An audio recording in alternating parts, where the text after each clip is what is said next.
වතුර බැස්සට පස්සේ තමයි අපි එන්නේ ආස්සේ අපිට.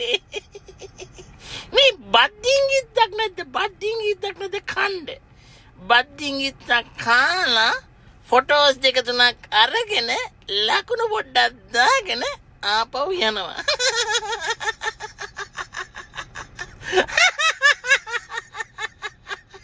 උඹලා යකෝ කතිරෙත් ගැහුවා.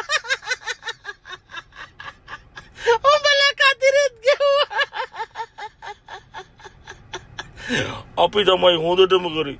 පොඩ්ඩක් කල්පනා කරලා බලන්න. දැන්වත් උඹලාට තේරෙන්නේ නැද්ද? අපි කරන නාට්‍යයේ ලස්සන